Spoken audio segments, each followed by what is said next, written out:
In this routine, I am going to offer you a fully sitting down exercise routine. So this is one that hopefully you can do at your desk during the working day, or just as an exercise routine to try. So a sitting position can be really accessible for very stiff bodies. So some people will really struggle kind of getting up and down off the floor and things like that. So starting seated, you can still do loads of stuff. But in my mind, I'm giving this to you so that you've got something that you can try and crack out during the working day to give your body a little bit of a pep up. So you're going to need something to sit on, and when you sit on the thing that you have, you want it to be that your knees are more or less in alignment with your hips. So mine are maybe a little bit lower than my hips, so it's not absolutely ideal, but they're not far off. So you just don't want to be something where you're like this, or on some sort of high bar stool so that your knees are really angled downwards. You want to try and maintain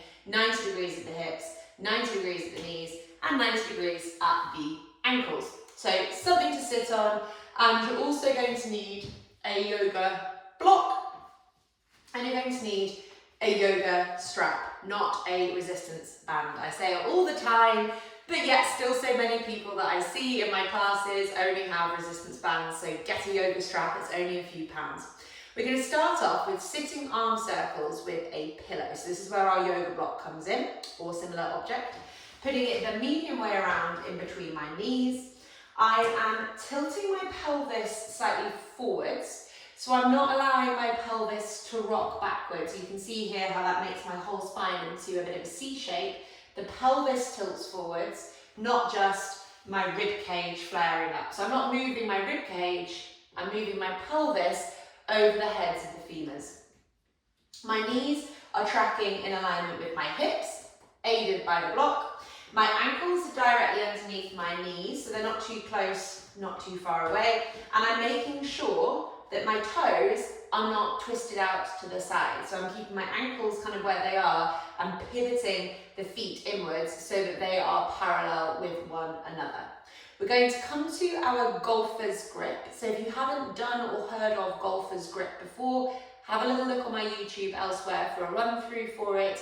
But it's basically this hand position here. It's not a fist.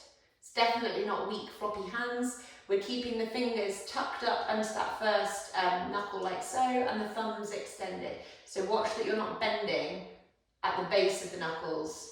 You're keeping them straight until that first knuckle like so.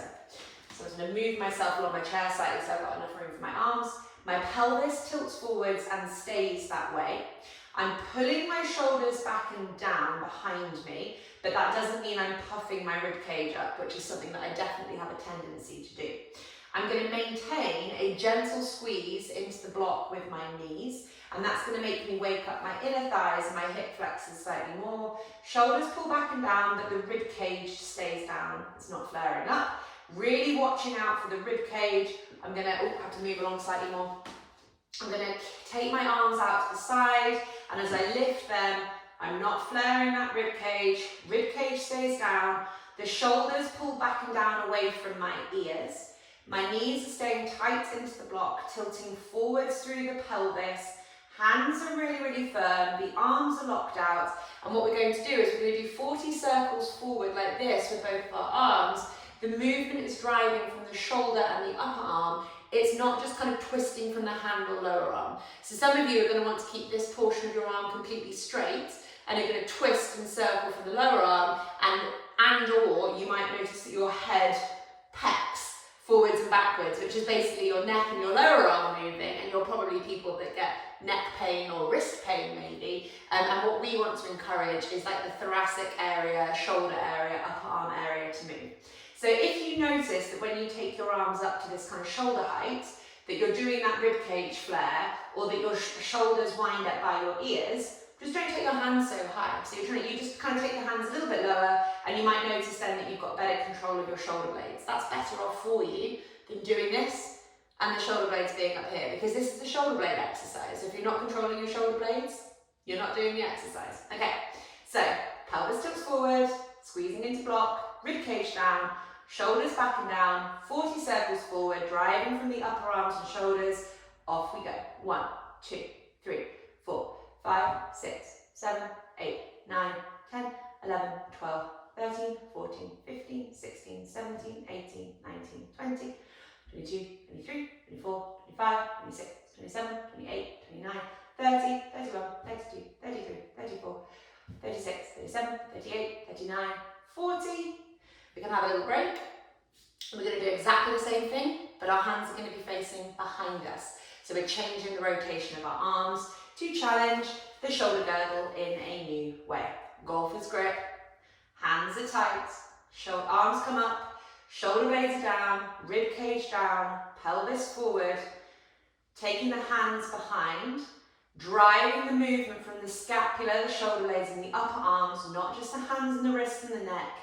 Off we go, 40 backwards. Maintain squeeze with knees. 1, 2, 3, 4, 6, 7, 8, 9, 10, 11, 12, 13, 14, 15, 16, 17, 18, 19, 20, 21, 22, 24, 25, 26, 27, 28, 29, 30, 32, 3, 4, 5, 6, 7, 8, 9, 10.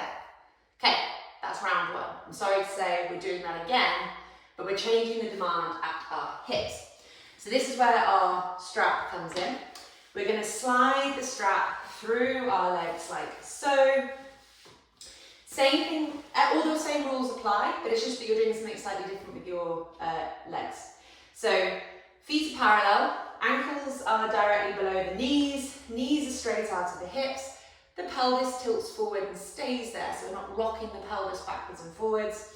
That tilts forwards. We're maintaining squeeze out against the strap, so rather than in, which wakes up the inner thighs and the hip flexors, this is going to be waking up more the lateral hips, so this kind of area here. So it's changing the demand at the hips, whilst we do the same thing to really tire out your shoulders and your arms. If your neck hurts, reduce the range of motion, reduce the speed, and reduce the height. You've got like 3 options there. If your neck hurts, your neck is compensating, so you're not doing the exercise from the shoulders in the way that we want you to. Golfer's grip. Hands are up as high as they can go without the rib cage flaring, without the shoulders being up round by the ears. The shoulders pull back and down behind you, thumbs are facing forwards to start with, and we're circumnavigating the shoulder joints. Maintaining squeeze out against strap, knees are staying at hip width apart, pelvis drives forward. 40 of these, off we go.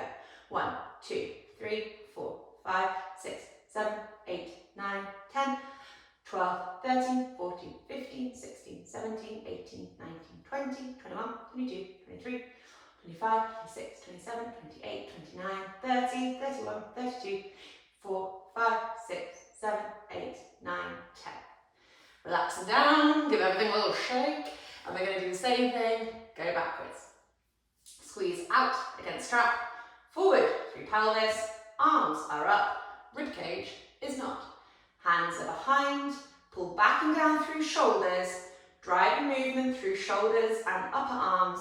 40, off we go. 1, 2, 3, 4, 5, 6, 7, 8, 9, 10, 12, 13, 14, 15, 16, 17, 18, 19, 20, 21, 22, 24, 25, 26, 27, 28, 29, 30, 31, 3, 4, 5, 6, 7, 8, 9, 10. Hopefully you're a little bit tired there. We are going to lose the strap for a second, and we are going to come to sitting overhead extension position. And in this exercise, I don't know if my hands are going to be slightly cut off. Sorry, I've done my best, but I'm not quite sure how much of it is going to be in the video. Your rib cage is the thing that I want you to focus on the most, because your rib cage is going to be the thing that wants to compensate the most with what we're about to do, okay? So, sitting overhead extension. We're tilting pelvis forwards, exactly the same thing that you've just done, and we're keeping rib cage down. Also, exactly the same as what you've just done. So the exercise that we're doing is we're interlinking our fingers together, and we're like pushing our hands away so that we are looking at the tops of our hands here as we straighten our elbows out. And we're going to be taking our arms above our head and taking our head with it. But what most people are going to want to do here is not flex their shoulder, which looks like this. They're going to want to do this. which is like hyperextension of the mid to lower back. And there's nothing wrong with that, by the way. Back bends and all that are good, but if you are back bending every time you think you're moving your shoulders, you're probably going to get lower back pain. So for most of my clients, I don't want to teach them this. I want them to learn how to move their shoulders separately from their torso. So you're keeping the pelvis forwards. That doesn't change. The bottom of your ribs stays down. You're going to put your hands together like so, and you're going to lift your arms up as far as they will go, but only until the point when you then feel your rib cage start to tilt up. So I'm just going to stay here, but what I'm going to try and do is keep my rib cage in place and keep working the arms backwards. They won't have that much further to go. And I'm also going to try and pull my shoulder blades away from my ears. This is super hard for me to do. This is an exercise I should be doing every single day. I've forgotten my stopwatch, so I'm just going to grab it. And we're going to do a minute here, okay? So, let's get ourselves set up. Pelvis tips forward, rib cage is down, arms are away and straight. We lift the arms up without moving our rib cage. Pull shoulder blades back and down behind us. Gently look up to our hands, wherever they may be, trying to work them further up towards the ceiling, but not allowing the rib cage to tilt. We're going to do a minute here. 3, 2, 1. Off we go. And remember to breathe. So the harder the exercises get, the more likely you are to forget about your breath. We're pulling the shoulder blades away from the ears. They should not be up around your ears. Rib cage stays down, shoulder blades are down, and the arms are moving backwards. Head is tilting up to match where the hands are going. You're not overly craning your neck. Arms are straight. Pulling the shoulder blades back and down is so hard for me. 30 seconds left.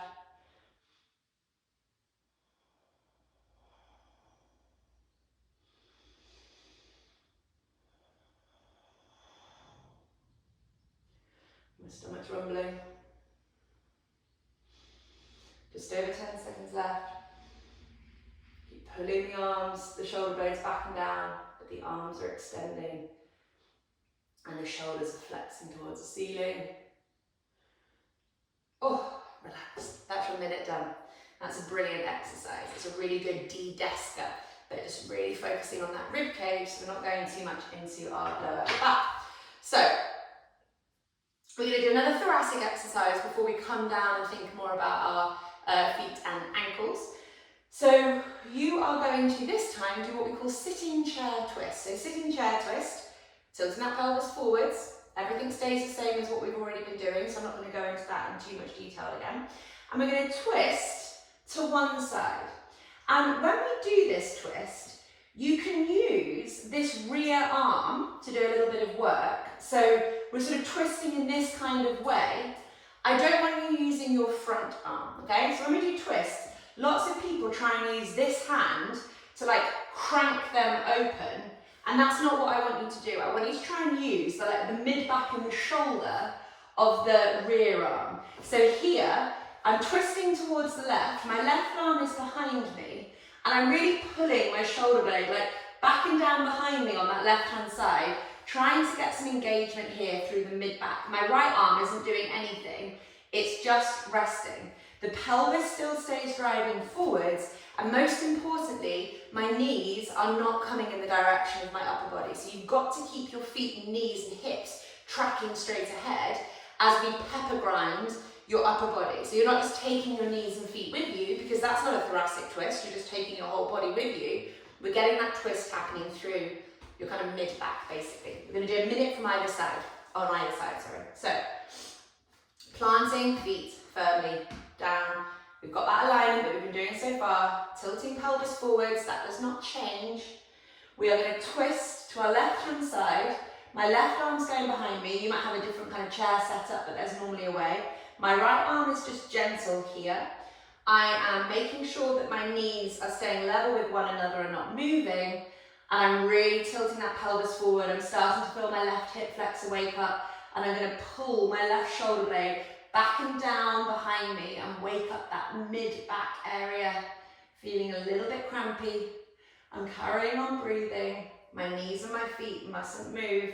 I've almost got to feel like I'm kind of pulling backwards slightly through my right hip.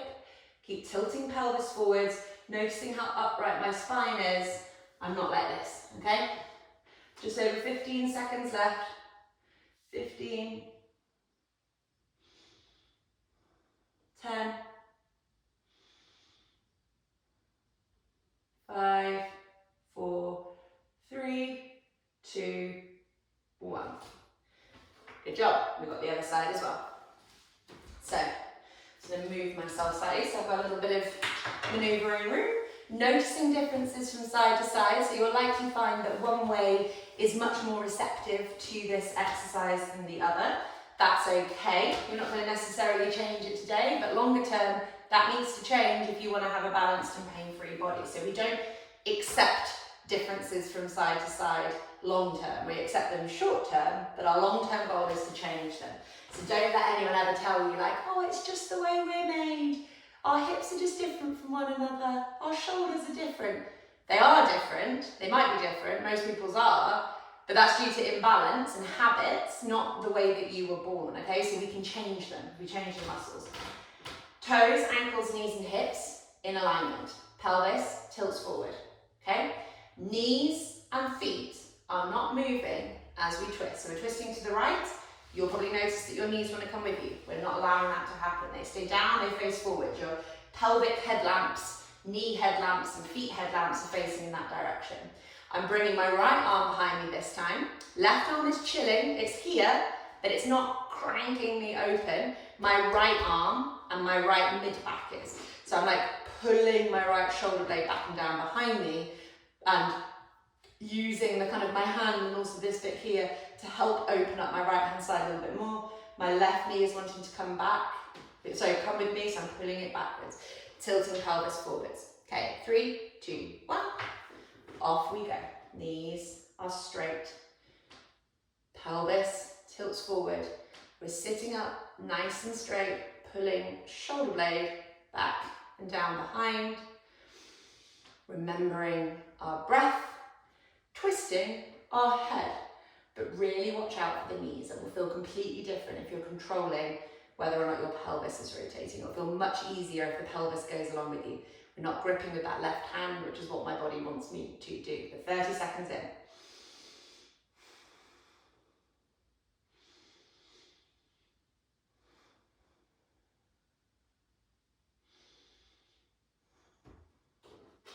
$15 seconds left.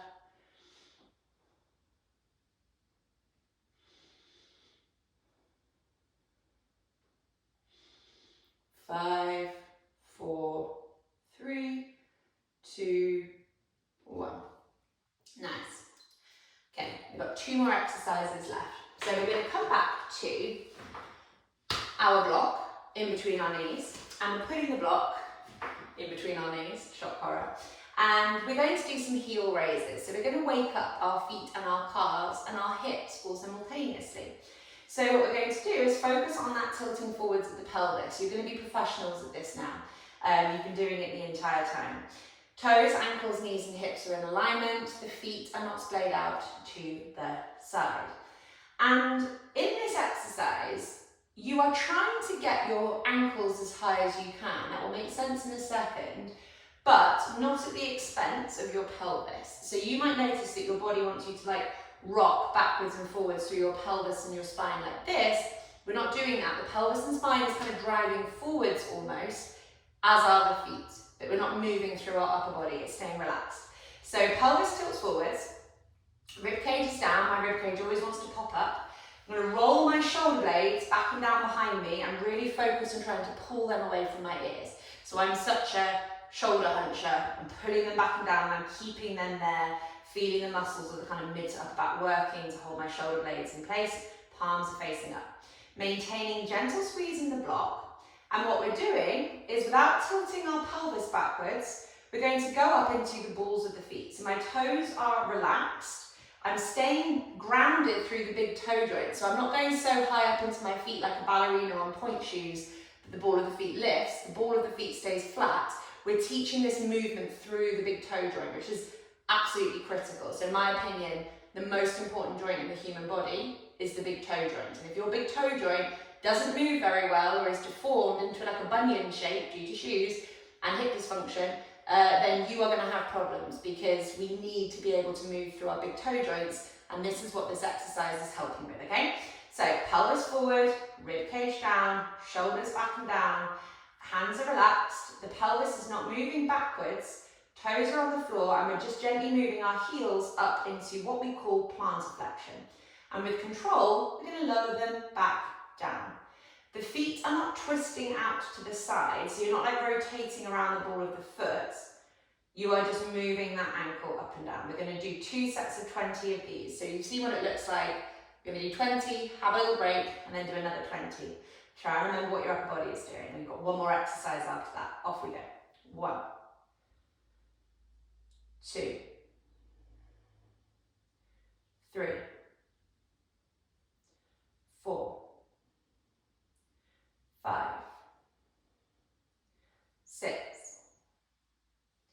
7, 8, 9, 10, 11, 12, 13, 14, 15, 16, 17, 18, 19, and 20. And down.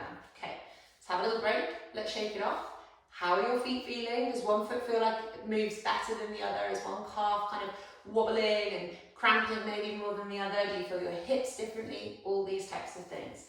We're going to set ourselves back up again to do another set of 20. What we're going to do this time, if it's okay for you to do, so no pain please, hard work is fine but no pain, is we're going to put our hands behind our head, so we're interlinking fingers, hand behind the head, noticing if that makes us want to flare our rib cage, because if it does, we're probably going to stick with what we were doing before.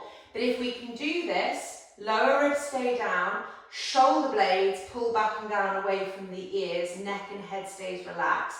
So if you can maintain this comfortably and you're not causing yourself any pain, then feel free to have this position, because it's kind of just waking up your thoracic area a bit differently as well. But I don't want you doing this if it makes you lose concentration with the feet or flare that rib cage up, okay? So rib cage down. So I'm going to do this, another 20, off we go. 1, 2, tilting pelvis forwards. 3, not allowing it to rock back. 4, 5, 6, 7, 8, 9, 10, 11, 12, 13, 14, 15, 16, 17, 18, 19, and 20. Okay, good job. So final exercise, what we just did is preparing you for this last one, which is hard. So many people, when they stand up, have to use something to get themselves up. So, you know, they might be sat at their computer desk and they put their hand down and they stand up like that, or whatever it might be, right? They're subcontracting work that should be happening through their legs into the hands, the desk, the chair, whatever it may be. Our legs are these powerful springs that control our whole body, or should do. And if the legs are weak, you're going to feel pain somewhere in your body, okay? At some point, might not be now, but you will.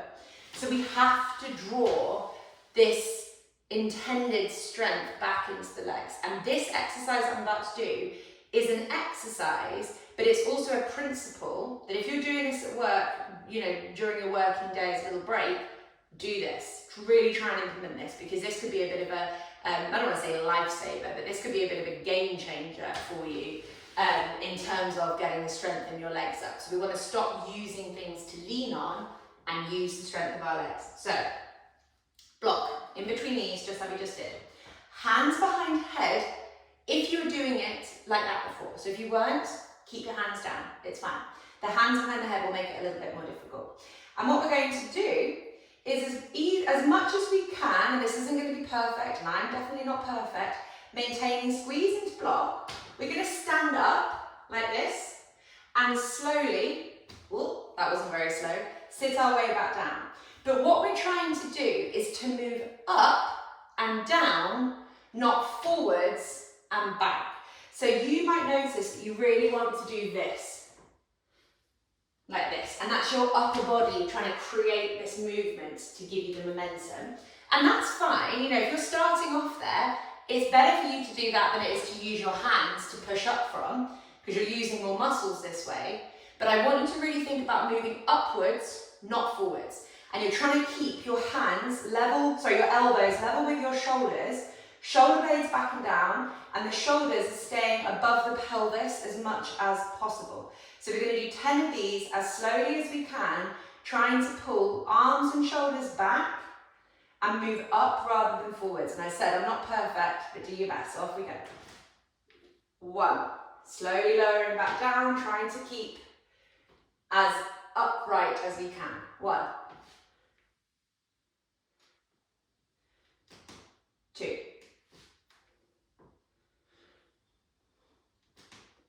3. 4.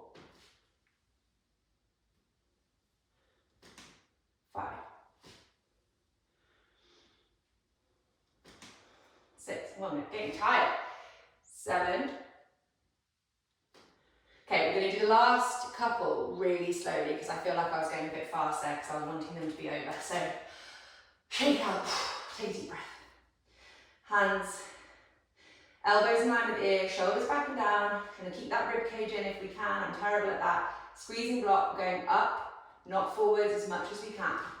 1, final 3, slowly lowering down. 2,